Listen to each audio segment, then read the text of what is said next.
À part quelques personnes qui rentrent dans ça pour faire des graffitis ou faire des photos illégales, là, pour mettre sur Instagram ou autre chose, là, présentement, c'est inutilisé depuis au-dessus de 15 ans.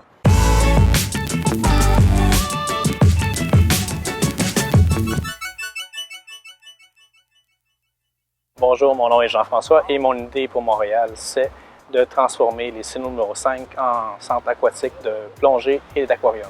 C'est comme un gros projet qui intègre l'aquarium, le centre de plongée, des parties de recherche pour les universités, mais il y aura un côté pour les touristes qui pourraient visiter l'aquarium, il y a un côté pour les sportifs plongeurs, le côté sciences pour les universités. On a les meilleures universités au Canada à Montréal. Puis ça viendrait aussi en aide à Montréal, dans le sens qu'on a un bâtiment immense qui est très présent dans la ville de Montréal, puis qui ne sert strictement à rien à part être un backdrop de photos. Donc on pourrait réutiliser un bâtiment pour respecter cette icône-là, puis intégrer une fonction qui présentement, il n'y a plus aucune fonction. La partie des silos, je pense qu'il faut les conserver parce que c'est ce qui rappelle un peu l'historique du bâtiment.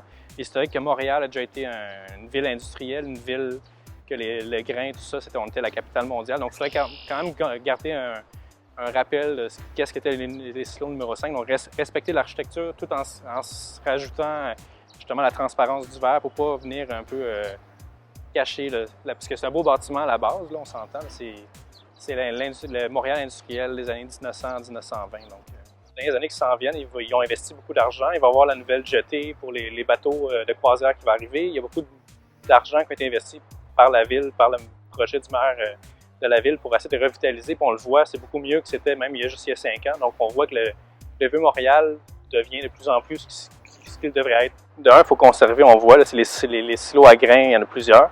Donc peut-être dans le gros volume là-bas, intégrer des volumes plus modernes de vitres transparents avec l'aquarium.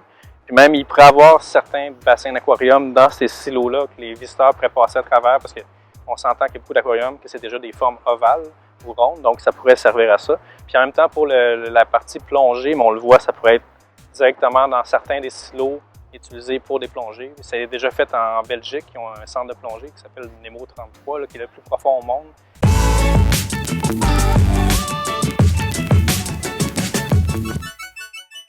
Et comme il fait avec d'autres projets, de ne pas avoir peur de foncer, parce qu'on sait que le monde a peur quand on voit les chiffres qui se rattachent au projet.